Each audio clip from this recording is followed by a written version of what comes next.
It all started on a typical sunny Saturday afternoon. I had just finished a long week of work, and like every other weekend, I decided to take my dog, Max, for a walk around the neighborhood.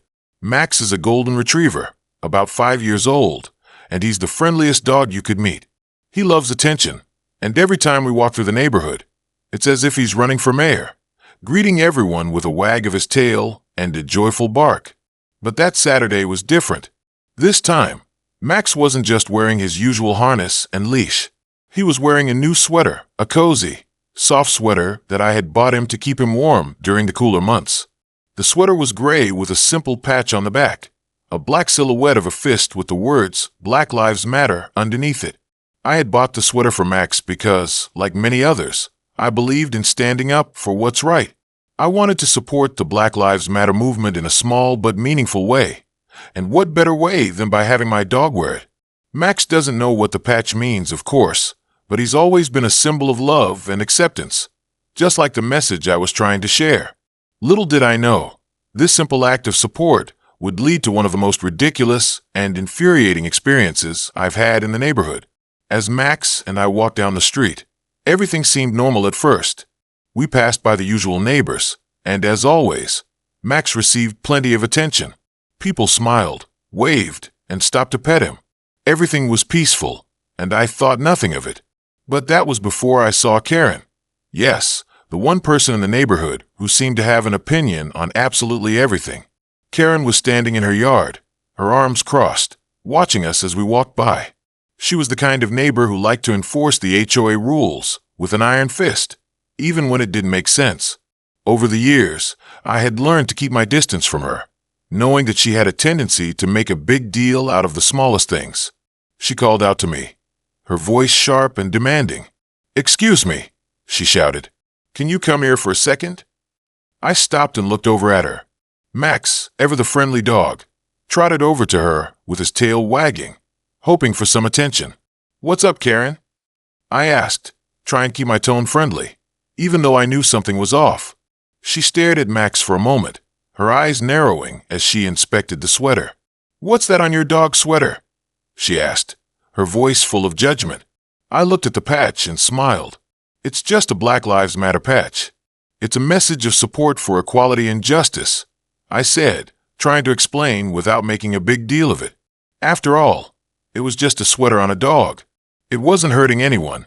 But Karen wasn't having it. "No, it's not just a message of support. It's a political statement," she said, her voice rising. "And we don't allow political statements in this neighborhood. The HOA rules are clear on this. Your dog can't wear that sweater. It's against the rules." I was taken aback. Against the rules? My dog was wearing a sweater, not a protest sign. I couldn't believe what I was hearing. "It's a sweater, Karen. It's not a political rally. Max has a right to wear whatever he's comfortable in," I said, trying to reason with her. But Karen wasn't interested in reasoning. "I don't care. The HOA has rules, and I'm going to report this. You can't just put political messages on your dog's clothes and expect to get away with it," she insisted, her tone firm as if she were the one running the neighborhood. Before I could respond, she walked back to her house, muttering under her breath. I stood there in disbelief, still trying to process what had just happened. How could something as simple as a dog's sweater cause this much fuss? I was about to let it go, but then I realized that Karen was serious. She was going to take this up with the HOA, and who knew what kind of trouble it could cause? As I walked away, I kept thinking about Karen's words. It's a political statement. The sweater wasn't a political statement. It was a statement about equality, about human rights, about treating everyone with dignity.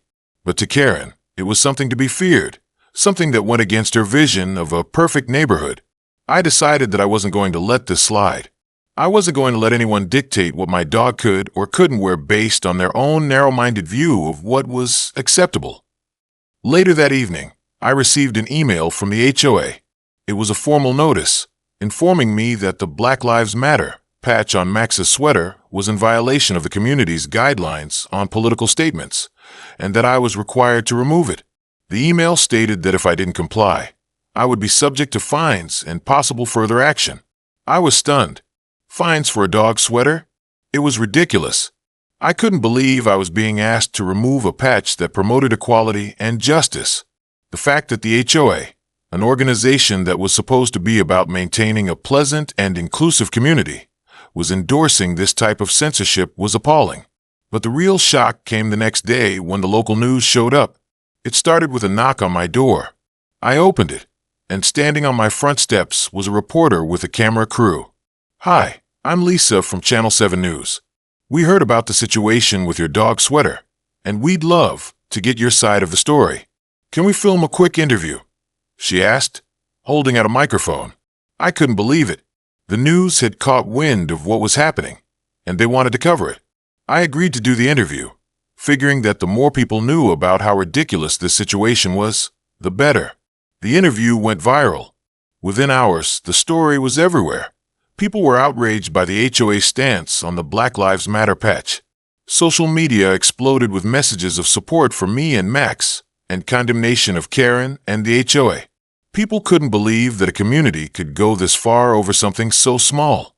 The story became a rallying cry for those who believed in free expression, equality, and standing up for what's right. The backlash was swift. The HOA, realizing they had made a massive mistake, tried to backtrack.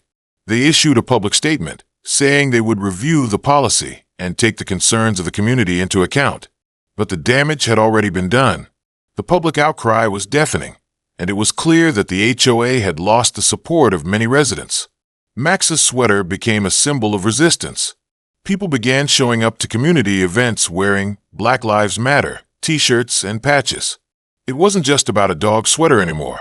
It was about standing up for something bigger than ourselves. It was about rejecting the idea that any expression of support for human rights could be silenced by petty rules and outdated prejudices. But even more surprising than the public outcry was the support I received from my neighbors. The very people who had once stayed quiet when Karen made her endless complaints about lawn height and paint colors were now speaking up. They were sending me messages of encouragement, offering to help with any legal challenges, and telling me how proud they were to see someone stand up against the HOA's overreach. One neighbor, a lawyer, even offered to represent me in case the HOA decided to take further action. "This isn't just about a dog sweater," he told me. "This is about our right to express ourselves, to stand up for what's right, and to not let anyone intimidate us." The support was overwhelming, and it made me realize just how much people cared about this issue. It wasn't just my fight anymore. It was a community-wide fight for justice and the freedom to express ourselves, even in the most unexpected ways. Meanwhile, Karen, who had started all of this, was nowhere to be found. After the news coverage, she seemed to retreat into her shell, avoiding contact with most of the neighbors. I heard rumors that she was upset about the attention the situation had garnered, but she never came forward to apologize or explain herself. The HOA, after much pressure from the community and the media, finally revoked their decision.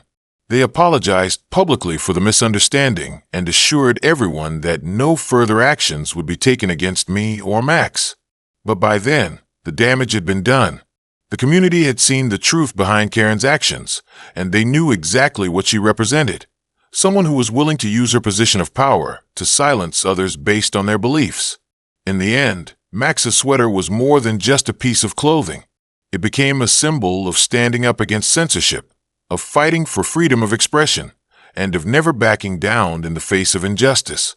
And as for me, I realized that sometimes, even the smallest actions, like buying a sweater for my dog, can spark a movement. If you found this story surprising, make sure to hit that like button and subscribe for more stories that tackle issues of justice, freedom, and the fight for equality. Share this video with your friends, and leave a comment below telling us what you think about the HOA's actions. Have you ever had a similar experience where something small turned into a huge controversy? Let us know. We'd love to hear from you.